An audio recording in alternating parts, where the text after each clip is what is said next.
Salut les sportifs, c'est Goulven Tristan, vainqueur à 4 reprises de la Coupe du Monde d'Ultra Triathlon 2016, 2022, 2023, 2024 et je te souhaite la bienvenue sur ma chaîne YouTube Monsieur Performance. Jingle.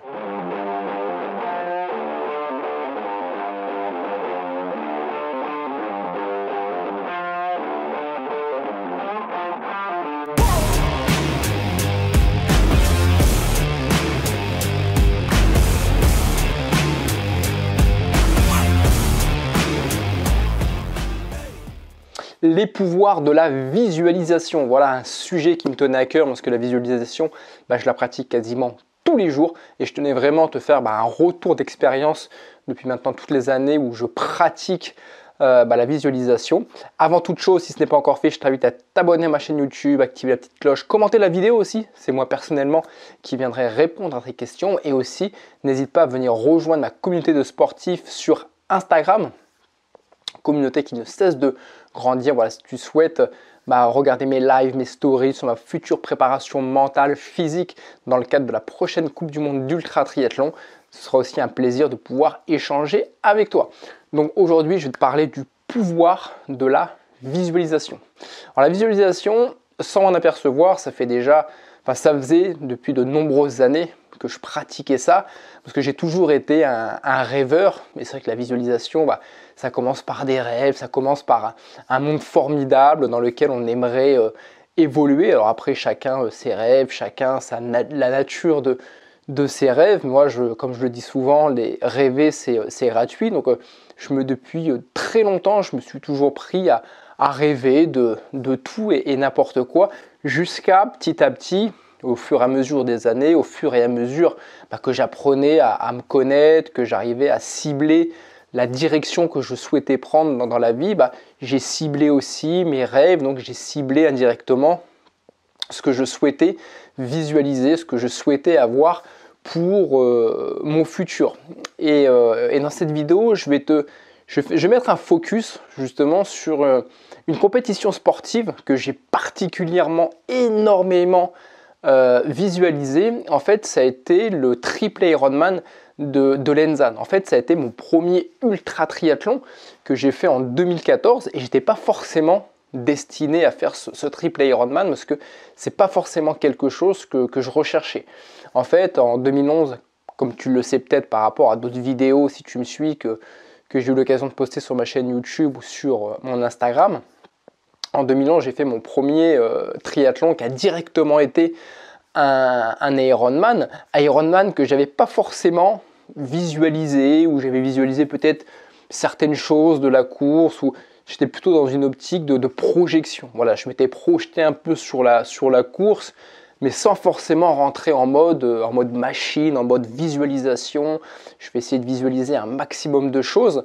Et en fait, en 2014, après avoir été finisher de cet Ironman en 2011, j'ai cherché quelques années après, 1 ou 2 ans après, à voir plus grand, à faire les Ironman dits les plus durs du monde. Et entre-temps, en fait, j'ai eu connaissance qu'il existait un double Ironman. Alors, je ne sais plus par quel biais, si c'est mon meilleur ami à l'époque qui m'en avait parlé, ou si j'avais vu ça sur internet, mais je savais qu'on m'avait affirmé qu'il existait un double Ironman. Et je me suis dit, pourquoi pas? Il y en a bien qui font des Ironman. Je me suis dit, il y a bien un couillon qui a dû se dire, un Ironman, c'est pas suffisant, on va doubler les distances. Et j'ai commencé à visualiser un peu ce double Ironman. Après avoir fait 2-3 Ironman, je me suis dit, tiens, pourquoi pas relever un défi de faire un double Ironman, parce que moi je suis vraiment attiré, comme tu le sais, par l'endurance, par l'ultra distance. Et je me mets à chercher sur internet justement ce double Ironman. Et après quelques mois de recherche, 2, 3, 4 mois de recherche, je trouve pas. Donc on était en 2012-2013, donc Internet était beaucoup moins évolué que l'Internet qu'on peut avoir maintenant en 2025, mais je trouve pas ce double Ironman. Et à force de persévérer, je tombe sur un triple Ironman. Mais là, j'étais pas du tout préparé justement déjà à voir qu'il existait un triple Ironman. Et quand mon cerveau, mon esprit ont vu les distances. Donc 11 km 4 de nage, 540 km de vélo, 3 marathons d'affilée, 124,4 ou 126,6 km de course à pied. La première réaction que j'ai eue, c'est que ça ne m'a même pas fait envie. Dans le sens où pour moi les distances étaient beaucoup trop stratosphériques par rapport au niveau que j'avais et par rapport aux connaissances surtout intellectuelles que j'avais. Voilà, pour moi c'était... je savais que le double existait peut-être, mais encore une fois, je ne l'avais jamais vu. Et un double, ça me paraissait déjà être l'Everest. Mais alors un triple, à aucun moment je me suis dit qu'un triple Ironman pouvait exister. Et pour moi, c'était, enfin mon cerveau, il a bugué. Voilà, il y a eu un bug, comme ça peut arriver sur ton ordinateur. L'ordinateur s'éteint, là, mon cerveau, il s'est éteint. J'ai éteint l'ordinateur, enfin, en tout cas, je suis passé à autre chose. Et j'ai fait, je retournerai plus tard. Sauf que lui, mon esprit, il savait que j'étais passionné d'ultra-distance, que je recherchais les défis les plus fous. Et en fait, mon esprit, en fait, il est revenu régulièrement à la charge, justement, sur ce triple Ironman. Et pendant plusieurs mois, je me suis mis à repenser justement à ce triple Ironman. Et là où ça me paraissait impossible de le faire par rapport aux distances. Encore une fois, moi j'avais juste 3 Ironman comme bagage. Et encore sur les 3, j'avais un échec. Les 2 autres, je les avais finis, je ne vais pas dire lamentablement, mais je n'avais pas non plus fait un super chrono. Voilà, j'étais vraiment hyper novice dans le game du triathlon et des distances XL comme l'Ironman. Et là, passer directement vouloir passer directement sur un triple Ironman. Alors je me suis dit, c'est pas possible. Sauf que voilà, l'excitation du format, l'excitation aussi de savoir peut-être à cette époque-là que je connaissais personne qui l'avait fait, que ce serait, que je sortirais peut-être du lot ou en étant finisher d'un triple Ironman. Il y a aussi l'ego qui avait son mot à dire. Et je me suis dit, tiens, je vais essayer de visualiser comment on pourrait terminer ce type d'effort. Mais j'ai fait ça en mode curiosité, non pas en mode tiens, je vais m'inscrire, je vais le faire. J'y ai énormément pensé, donc j'ai énormément visualisé la course en me disant, tiens, j'ai réussi moi à nager 3 km 8, là il faudrait nager 3 fois cette distance, bon c'est en piscine, c'est pas en mer, donc bon c'est déjà un petit peu plus simple, mais la distance elle est quand même énorme. Je me suis rappelé que quand j'ai fini mes Ironman, mes distances de 3 km 8 en natation, j'étais loin d'être fatigué, hein. J'avais encore du jus, j'avais encore de la réserve. Donc je me suis dit, voilà, moi mes qualités, c'est pas forcément la vitesse, mais je suis quelqu'un d'endurant. Donc les 11 km 4, bon, pourquoi pas, même si 11 km 4 de crawl, bon, au pire je peux peut-être faire aussi un peu de brasse si vraiment j'arrive pas à nager les 11 km 4 de crawl, mais j'ai visualisé les bons moments, les moments où ça allait être plus pénible. Encore une fois, à chaque fois je trouvais une petite solution de me dire si ça va être pénible en piscine, je peux sortir de l'eau, je peux m'asseoir, je peux manger ce que je souhaite, alors qu'en mer c'est pas possible. Donc je trouvais des solutions qui me rassuraient déjà par rapport à la natation. Et aussi je me suis dit, mon esprit m'a rappelé à plusieurs fois que ce triple Ironman qu'on avait découvert ensemble sur internet, c'était la 20e édition, je crois. Donc il y avait déjà eu 20 éditions, donc c'était pas forcément quelque chose qui datait d'hier. Donc à chaque fois il y avait à peu près 50-60 athlètes par édition. Donc il y avait plusieurs centaines d'athlètes qui avaient été déjà finishers de ce triple Ironman. Donc ça me démontrait aussi que c'était possible. Voilà, c'est pas juste une ou deux personnes qui avaient réussi à le faire ou qui avaient essayé de le faire mais qui avaient échoué.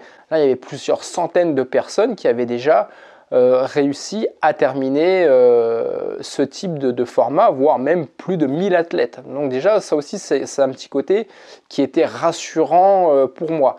Je me suis dit, ok, bon, on termine la natation, mais après, il y a 540 km de vélo. Et pareil, je me suis mis à visualiser un peu de quelle manière serait l'effort à vélo. Bon, les 180 km de vélo que j'avais fait à 2 reprises à Nice ou sur un ou deux autres Ironman, ça s'était bien passé. Là, l'avantage, ou encore une fois, j'ai voulu essayer de me rassurer, c'est que le parcours, il est beaucoup plus plat qu'un Ironman classique, en tout cas que l'Ironman de Nice que j'avais déjà fait à 2 reprises et que j'avais réussi à 2 reprises. Des petites boucles, donc qui dit petite boucle, comme en piscine, dit l'opportunité aussi de passer régulièrement devant sa logistique, de pouvoir se ravitailler de manière régulière. Si on a un problème mécanique, la possibilité de réparer beaucoup plus facilement que si ça devait être qu'une seule boucle de 540 km. Donc, je visualisais tous les détails, tous les aspects de la course. Je mettais ça dans mon cerveau pour l'intégrer, pour voir de quelle manière j'allais visualiser la suite. Et voilà, je visualisais tous les moments qui étaient difficiles, tous les moments qui seraient peut-être assez faciles, trouver des solutions aux périodes qui allaient être peut-être plus compliquées. Donc la distance, le mal aux fesses, le fait de vouloir aussi un moment dormir, mais il y a toujours ces petites boucles, ces avantages qui revenaient, qui prenaient le dessus, l'opportunité d'avoir un barnum ou une tente, donc de pouvoir faire des siestes de 10 minutes, 15 minutes, 20 minutes, toujours voilà, cette facilité de pouvoir se reposer, la deadline 57 heures, donc beaucoup plus importante que les 16 heures sur un Ironman. Donc je me suis dit, voilà, je pourrais prendre plus mon temps, le chrono serait beaucoup plus large, donc beaucoup plus de facilité de devenir finisher. Et je me suis dit, voilà, le vélo, bon, c'est juste pédaler, on est assis, il n'y a pas de choc, il y a très peu de traumatisme, à part la fatigue. Donc j'essaie de visualiser, je visualisais le parcours, tous les problèmes que j'aurais pu avoir. Et alors tout ce que je vous dis, ça s'est fait peut-être en 2 ou 3 mois de visualisation. Parce qu'encore une fois, ça aurait pu être beaucoup plus rapide, mais comme j'avais, je ne vais pas dire 0 expérience en triathlon, mais une expérience très faible, il y a plein de choses que je ne maîtrisais pas de base. Donc il a fallu que je me rassure davantage. Et quand j'ai réussi à me rassurer à travers la natation et à travers le vélo, il restait une discipline, c'était la course à pied. Et en fait, c'est la course à pied, faire 3 marathons d'affilée. Moi qui avais fait l'UTMB, qui avait fait le Tour des Géants, 166 km de course à pied en montagne ou 330 km de course à pied en montagne avec des 9500 mètres ou 24 000 mètres de dénivelé positif, faire 3 marathons sur du plat, ça c'était easy, sans vouloir manquer de respect à l'ultra running, à l'ultra marathon, mais ça c'est ma discipline, donc ça c'est vraiment, ça me faisait vraiment pas peur. Mais la petite inconnue, c'était de se dire comment vont se passer ces 3 marathons après l'enchaînement de la natation, après l'enchaînement du vélo. Est-ce que je vais encore avoir du jus pour pouvoir mettre une jambe devant l'autre, un pied devant l'autre? Et là, pareil, j'essaie de me raccrocher avec le peu d'expérience que j'avais à la distance Ironman. La transition après les 180 km de vélo se sont toujours bien faites pour la partie marathon. Alors, j'ai jamais couru un marathon sur un Ironman de la même manière que je cours un marathon simple. Là où je cours un marathon simple en 3h30 sur un Ironman, je tourne entre 4h et 5h. Voilà, ça varie énormément. Mais je me suis dit, voilà, là, je sais que j'irai beaucoup moins vite que si je faisais un 100 km sur route. Mais je voyais pas où serait le problème, parce que les 2 premiers sports, on est porté. Donc là, j'arriverai sur la partie running, je ne vais pas dire en pleine forme, mais normalement sans pépins physiques. Et en fait, j'ai visualisé presque tous les jours cette course. J'ai visualisé aussi le déplacement, parce que c'était une compétition qui avait lieu dans le nord de l'Allemagne. J'étais, je crois, à 1200 ou 1300 km de Paris. Donc visualiser la logistique, visualiser le déplacement, visualiser le budget pour voir si tout était réalisable, parce que c'est pas le tout d'avoir des qualités physiques athlétiques, mais il faut aussi s'investir sur la logistique, il faut aussi s'investir sur le déplacement, avoir quelqu'un qui va pouvoir vous assister, et par rapport au travail aussi, si tout ça était jouable.